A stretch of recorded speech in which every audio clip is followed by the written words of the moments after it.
បាទសូមគោរពនឹងជម្រាបសួរពុកម៉ែបងប្អូនទាំងអស់គ្នាហើយថ្ងៃនេះខ្ញុំមានវីដេអូចំណេះដឹងមួយចែកជូនដល់ពុកម៉ែបងប្អូនបានដឹងអំពីរបៀបផ្លាស់ប្ដូរលេខទូរស័ព្ទឬមួយក៏ email នៅក្នុង Facebook របស់យើងអញ្ចឹង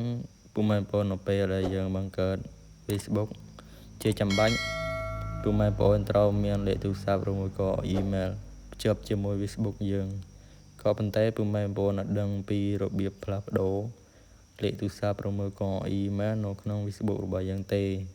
បាទដូច្នេះហើយពុកម៉ែបងប្អូនសូមទស្សនាវីដេអូនឹងចាប់ពីដើមរហូតដល់ចប់នោះនឹងពុកម៉ែបងប្អូនដឹងពីរបៀបផ្លាស់ប្ដូរលេខទូរស័ព្ទឬមួយក៏ email ដែលយើងភ្ជាប់ជាមួយ Facebook បាទកុំឲ្យខាត់ពេលវេលាយូរយើងចូលទៅក្នុង Facebook ទាំងអស់គ្នាដើម្បីយើងផ្លាស់ប្ដូរលេខទូរស័ព្ទឬក៏ email នៅក្នុង Facebook របស់យើងអញ្ចឹងពុកម៉ែបងប្អូនចូលមកក្នុង Facebook ហើយយើងទៅចុចកន្លែងពាក្យត្រី3នៅខាងលើកន្លែងលេខត្រី3ណាទៅមកពុកម៉ែបងប្អូនចុចកន្លែង Setting and Privacy ពុកម៉ែបងប្អូនចុចហើយមកដល់កន្លែងហ្នឹងពុកម៉ែបងប្អូនទៅចុចពាក្យ Setting នៅខាងលើណាបាទហើយមកដល់កន្លែងហ្នឹងពុកម៉ែបងប្អូនទៅចុចពាក្យនៅខាងលើចាំខ្ញុំដាក់រួចមកពុកម៉ែបងប្អូនចុចចូលមកហើយមកដល់កន្លែងហ្នឹងពុកម៉ែបងប្អូនទៅចុចពាក្យ Profile នៅខាងលើពុកម៉ែបងប្អូនចុចចូលមកហើយពុកម៉ែបងប្អូនទៅចុចពាក្យនៅខាងក្រោមបាទមកដល់កន្លែងហ្នឹងពុកម៉ែបងប្អូននឹងឃើញ email ឬមួយក៏លេខទូរស័ព្ទដែលពុកម៉ែបងប្អូនបានបង្កើតឬមួយក៏បានបញ្ជាជាមួយ Facebook ពីមុនមកអញ្ចឹងពុកម៉ែបងប្អូនចង់ផ្លាស់ប្ដូរវាចេញដាក់លេខទូរស័ព្ទថ្មីឬមួយក៏ email ថ្មីនៅក្នុង Facebook យើងបញ្ជាជាមួយ Facebook យើងម្ដងអញ្ចឹងពុកម៉ែបងប្អូននឹងឃើញពាក្យពីរនៅខាងក្រោមទី1តកតនឹង add mobile number ទី2តកតនឹង add email អញ្ចឹងពុកម៉ែបងប្អូនចង់ផ្លាស់ប្ដូរលេខទូរស័ព្ទឬមួយក៏ email ពុកម៉ែបងប្អូនបើចង់ add លេខទូរស័ព្ទយើងចូលពាក្យ add mobile number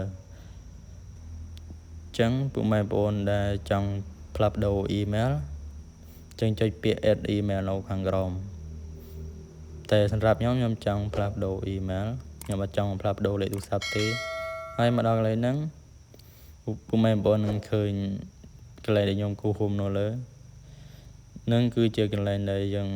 វាយ email ថ្មីចូលពុកម៉ែបងប្អូនវាយ email ថ្មីចូលមកអញ្ចឹងខ្ញុំវាយ email ខ្ញុំសិនខ្ញុំ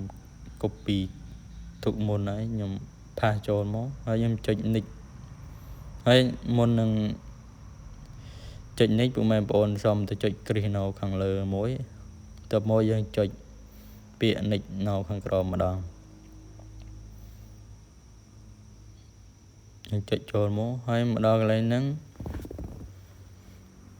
វានឹងផ្ញើសារលេខកូដមកកាន់ Facebook របស់យើងបាទមកដល់កន្លែងហ្នឹង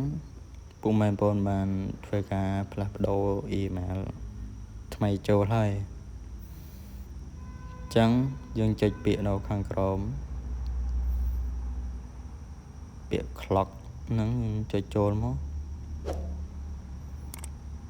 បាទហ្នឹងខ្ញុំបានផ្លាស់ប្ដូរ email ថ្មីចូលហើយអញ្ចឹងពុកម៉ែបងប្អូន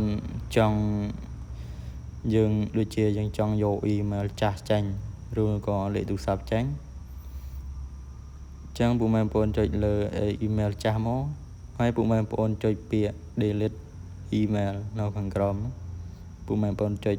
ពាក្យ delete មកហើយម្ដងកន្លែងហ្នឹងពុកម៉ែបងប្អូនចុចពាក្យ delete ម្ដងទៀតយើងចុចមកចាំតែពុកម៉ែបងប្អូនហើយវាលោតម្ដងកន្លែងហ្នឹងយើងចុចពាក្យនៅខាងក្រោមប៉ុណ្ណឹងយើងអាចលុប email ចាស់ចេញហើយអញ្ចឹងយើងទុកតែ email ថ្មីនិងលេខទូរស័ព្ទថ្មីក៏បានពុកម៉ែបងប្អូនបាទហើយ email ចាស់ដែលយើងបានភ្ជាប់ពីមុនមកយើងបានលុបវាចេញហើយយើងទុកតែ email ថ្មីបានហើយអញ្ចឹងវីដេអូខ្ញុំមានតែប៉ុណ្្នឹងទេបើពុកម៉ែបងប្អូនគិតថាវីដេអូហ្នឹងមានប្រយោជន៍ពុកម៉ែបងប្អូនកុំភ្លេចជួយចុចច ចែករំលែកបន្តផងដើម្បីឲ្យមិត្តភ័ក្តិបងប្អូនយើងបានដឹងអញ្ចឹងវីដេអូខ្ញុំមានតែប៉ុណ្្នឹងទេពុកម៉ែបងប្អូនកុំភ្លេចជួយចុច Subscribe នៅមួយផងដើម្បីទទួលវីដេអូថ្មីៗពីខ្ញុំបាទសូមអរគុណ